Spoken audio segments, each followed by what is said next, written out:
Salut à tous, on se retrouve aujourd'hui pour parler du Real Madrid en ce jeudi 22 décembre et on commence tout d'abord avec les photos de l'entraînement du jour. On peut voir que la séance a été divisée en deux parties. Tout d'abord, des tests physiques avec masque d'hypoxie. Donc en gros, c'est des masques comme si tu étais en altitude élevée où c'est un peu plus compliqué à respirer mais ça t'entraîne énormément. Et un exercice aussi sur le terrain avec et sans ballon pour l'autre partie du groupe madrilène qui s'est entraîné. Donc tout d'abord, voilà, Rudiger, voilà sur Instagram, Pintus, parce que c'est Pintus qui a mis cet exercice-là avec les masques que je vous ai dit juste avant. Donc là, on peut voir Rudiger, on peut voir aussi Marco Asensio qui a fait cet exercice, la même chose pour Vasquez, Carvajal ou même Toni Kroos. Donc voilà, bien sûr, ça c'est un exercice que souvent ça a été fait du côté du Real Madrid, à part Pintus, ce préparateur physique du côté du club. On peut voir aussi Fede Valverde ou même David Alaba. Et l'autre partie de l'entraînement, bien sûr, c'est avec ou sans ballon. On peut voir Karim Benzema ou même Carvajal ou même Toni Kroos. Donc voilà l'entraînement du jour, côté Real Madrid.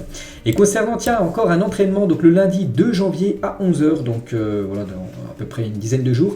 Donc la séance d'entraînement du Real Madrid au stade Alfredo Di Stéfano sera ouverte au public. Donc c'est très rare, parce que souvent les entraînements sont à huis clos, c'est-à-dire il y a seulement le staff, tout ça, quelques photographes qui peuvent être là, mais là il sera ouvert au public, là, le lundi 2 janvier à 11h, cet entraînement du côté de Madrid.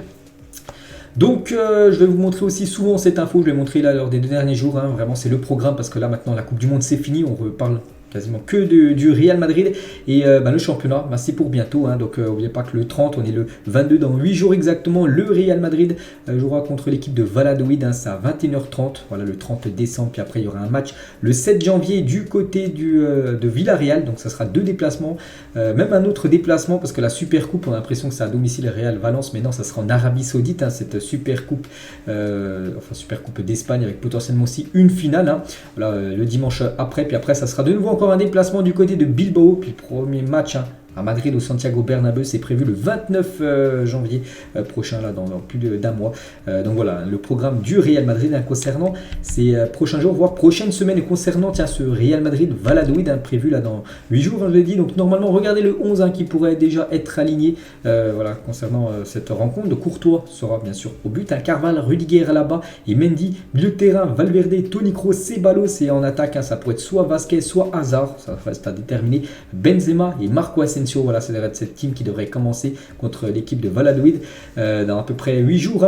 Donc concernant Vini, Rodrigo et Militao, donc ils auront peut-être quelques minutes de temps de jeu, vu que là ils vont revenir, normalement c'est aujourd'hui qu'ils reviennent à l'entraînement. Voilà, ces joueurs brésiliens qui ont participé à la Coupe du Monde, ils vont revenir aujourd'hui. Et concernant Modric, Tchouaméni et Camavinga, eux normalement ils ne seront pas là, vu qu'ils reviendront 1 ou 2 jours avant cette rencontre. Donc voilà, ils seront forfaits pour cette rencontre, ils seront trop justes. Voilà, donc voilà, concernant cette rencontre. Et tiens, concernant Vini, les gars, qui a en gros profité de ces derniers jours de vacances, on va dire, après l'élimination en Coupe du Monde. Donc il est actuellement, il était du côté du Brésil. On peut voir qu'il a participé à un match entre amis. Donc il était en compagnie de Hendrik, Vini et Hendrik, après leur match de football avec des amis à Rio. C'était hier. Voilà cette photo. Donc Vini et Hendrik. Et regardez ce qu'a dit Dani Ceballos, les gars, sur son compte Twitter. Donc Hendrik avec une jambe droite 44 et une jambe gauche 38. Parce que c'est vrai que si on regarde la cuisse de Hendrik, nouveau joueur du Real Madrid, regardez sa jambe droite, surtout sa cuisse droite, comment elle est musclée par rapport à sa cuisse gauche. Il est droitier. Donc voilà, le crack bien sûr du Real Madrid qui arrive au club en juillet 2024. Regardez la une du journal AS aujourd'hui, Bellingham préfère Madrid. Donc voilà, ça parle de Bellingham qu'il aurait maintenant une préférence pour rejoindre le Real Madrid. C'est vrai que ça va se jouer soit du côté du Real, soit du côté de Liverpool. Ça sera dans un de ces deux clubs. On espère que ça soit du côté du Real Madrid. Donc selon la presse espagnole, Bellingham a choisi de poursuivre sa carrière au Real Madrid plutôt qu'en Angleterre. Donc ça, c'est une très bonne nouvelle pour le club. Donc voilà, maintenant Madrid est en pole position pour signer Jude Bellingham. Donc maintenant, il va falloir aussi s'aligner sur la demande de Dortmund à son club actuel qui demande plus de 120 voire 130 millions d'euros pour lâcher Bellingham. Après voilà, parce que ça sera peut-être un peu revu à la baisse, on ne sait pas, mais c'est vrai que ça reste une énorme somme d'argent. Mais bien sûr, c'est un joueur qui pourrait performer pendant de nombreuses années du côté du club. C'est pour ça que Pérez pourrait frapper fort voilà, sur ce prochain mercato en recrutant le numéro 22 de l'Angleterre. Toujours avec les joueurs que le Real Madrid aimerait avoir, donc Bellingham, il a 19 ans, donc lui il a 20 ans, c'est Gvardiol. Et le Real et Chelsea sont les deux clubs les plus intéressés pour les défenseurs croates. Donc Madrid veut le signer à l'été 2023. Du coup, voilà, ce joueur son nom est sur les tables comme de Valdebebas depuis un moment déjà. Pour vous dire vraiment que le Real Madrid est très intéressé par cette pépite. Il a seulement 20 ans. Il ne faut pas oublier qu'il y a aussi Chelsea sur le coup. Donc voilà aussi un joueur qui pourra arriver au club peut-être l'été prochain. Toujours avec les rumeurs de transfert, on peut voir que Prestiani, un joueur que je ne cache pas, je ne connais pas, bon il a 16 ans, après s'il a 16 ans que le Real Madrid est dessus, c'est que ça doit être un crack, une pépite. Donc on peut voir que le Real Madrid sont rentrés en contact avec l'agent, tout simplement de ce joueur de 16 ans, donc affaire à suivre. On va parler de Isco, j'en ai parlé hier, j'avais dit que hier, c'est plus un joueur du Real Madrid, mais ça reste quand même une légende du club. On voulait savoir des nouvelles de Isco, j'ai dit qu'hier il était à 2 doigts de résilier son contrat avec Séville. Ben voilà, c'est fait. Isco qui avait signé libre au FC Séville l'été dernier, vu qu'il avait quitté le Real, donc a déjà rompu son contrat d'un accord commun avec le club andalou, donc on lui envoie beaucoup de force actuellement, il est libre de tout contrat. Le joueur Isco, en gros, ça tourne au flop, son séjour, on va dire, du côté de Séville, mais ça reste bien sûr une légende du côté du Real Madrid, il a remporté beaucoup de trophées quand il était joueur madrilène. On va parler de Ferland Mendy. Il est possible que Mendy quitte le Real Madrid la saison prochaine et la continuité de Nacho n'est pas non plus acquise. Donc voilà, Mendy, ça fait aussi quelques temps qu'il est du côté du Real Madrid, mais il y a de fortes chances qu'il quitte l'équipe du Real. En gros, le Real cherche un nouveau défenseur gauche. Pourtant, moi je suis quand même surpris parce que je trouve que Ferland Mendy fait le boulot au poste de défenseur gauche du côté du Real, mais voilà, il pourrait être vendu. Et concernant Nacho, c'est un peu la même chose. Nacho aussi pourrait être vendu l'été prochain. Donc, enfin, c'est même pas qu'il soit vendu parce que je crois qu'il est en fin de contrat, donc c'est-à-dire plutôt qu'il pourrait quitter le club libre, le joueur Nacho, qui est quand même un joueur fidèle au club depuis de nombreuses années. Emilio Butragueño, il a dit, ses valeurs apportées par Alfredo Di Stefano et Santiago Bernabéu ont donné au Real Madrid une façon de comprendre la vie et le jeu. Il ne s'agit pas seulement de talent, mais aussi d'une attitude pour gagner. Il a également dit, cet esprit s'est transmis de génération en génération. Nous considérons ces valeurs comme l'essence même du Real Madrid. Grâce à ces valeurs, le Real a remporté de nombreuses Coupes d'Europe et l'actuelle Ligue des Champions. Il a également dit à Butragueño, donc la saison dernière a été un exemple clair de ces valeurs. Il y a eu des matchs formidables contre de grandes équipes comme le PSG, Chelsea, Manchester City. L'équipe, grâce à ses valeurs, a su gérer toutes les difficultés lorsque la situation était difficile. Et nous pensons que ces valeurs se trouvent sur le maillot et dans le logo. Et quand un joueur défend le prestige du Real Madrid, il en est conscient. Donc voilà en gros pourquoi le Real Madrid c'est un club qui ne lâche rien. Parce que c'est des valeurs en gros qui a été apportées par Alfredo Di Stefano, même Santiago Bernabéu, deux anciennes légendes bien sûr, au sein du club madrilène. Qui sait les gars, pour l'interrogation, qui sait, on peut voir petits indices, on peut voir un petit sur le lacet, drapeau français bleu blanc rouge, on peut voir Ibrahim KB9, bien sûr, c'est les crampons de Karim Benzema, c'était plutôt simple. Une petite info concernant Benzema les gars, qui s'est quand même désabonné hier sur Instagram de plusieurs joueurs de l'équipe de France, dont Aurélien Tchouameni.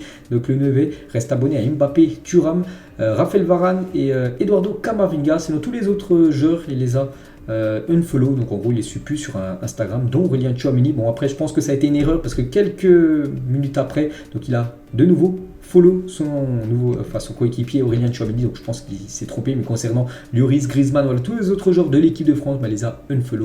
Griezmann, voilà, c'est compliqué actuellement, il y a vraiment un front entre lui et certains joueurs d'équipe de France et surtout le staff de l'équipe de France. Et le soir de sa blessure, Deschamps et Franck Le Gall sont allés voir Benzema dans sa chambre. Le médecin français dit: je suis désolé Karim, mais tu dois partir. Deschamps assiste à la scène dans le silence. Et Benzema, ne voulant pas faire de polémique, accuse le coup, fait ses valises et s'envole direction Madrid. Le pire arrive plus tard, le docteur Le Gall fait savoir à Benzema que le message dans sa chambre d'hôtel était ni plus ou moins qu'un ordre de Deschamps. C'est Deschamps en gros qui avait peut-être pas, il voulait peut-être pas le dire directement à Karim Benzema, donc c'est Deschamps qui l'a dit au médecin du club de l'équipe, le médecin de l'équipe de France, donc Franck Le Gall, de dire à Karim Benzema, voilà, tu dois retourner à Madrid parce que ta blessure est trop grave, alors que non, sa blessure n'était pas trop grave. On peut voir qu'il a été, il aurait pu être disponible dès les huitièmes de finale de la Coupe du Monde, donc ça fait beaucoup jaser bien sûr cette info, donc voilà, bien sûr on envoie beaucoup de force à Karim. Et toujours avec Karim Benzema, on peut voir parmi le top 10 des meilleurs joueurs du monde en 2022 selon les supporters. Et on peut voir que Benzema il est classé 4ème, il est hors podium alors qu'il a fait quand même une magnifique Champions League en 2022. On prend en compte aussi le début d'année où on se souvient des remontadas dont Benzema a marqué pas mal de buts en Ligue des Champions bien sûr. Et on peut voir que Modric, un autre joueur du Real Madrid, est lui classé à la 7ème position. Tiens, toujours avec Modric, regardez les passes les plus progressives dans cette Coupe du Monde 2022. On peut voir, tiens, Modric, Luke Shaw, Messi et Gvardiol. Et on peut voir à chaque fois les passes qu'ils ont fait. Et on peut voir en gros que Modric, par rapport aux trois autres, lui, c'est des passes partout, que ce soit en défense, en milieu, en attaque. Il était bien sûr omniprésent, le joueur croate. Et on finit, les gars, cet épisode aujourd'hui concernant l'équipe féminine. Bien sûr, on parle de toutes les catégories, des jeunes, de l'équipe B, voilà, des filles. Donc là, on parle des filles qui va jouer la Super Coupe d'Espagne contre l'équipe du Barça. Ça sera compliqué parce que les Blaugrana sont quand même un sacré morceau dans le foot féminin. Du coup, voilà, cette rencontre, le match aura lieu le jeudi 19 janvier, là, dans un mois, à 19 h au stade Romano José Futo, donc ça Mérida. Donc voilà, ce sera la Super Coupe d'Espagne entre ces deux. Ça sera les demi-finales, parce qu'on peut voir l'autre demi-finale entre la Real Sociedad féminine contre le Sporting Club de Huelva. Bien sûr, les deux vainqueurs s'affronteront en finale de Super Coupe d'Espagne. Donc voilà, les gars, la fin de cet épisode. J'espère que ça vous a plu. On se retrouve demain 14 h 30, les gars, pour le prochain numéro consacré au Real Madrid. Bonne journée à vous et à demain.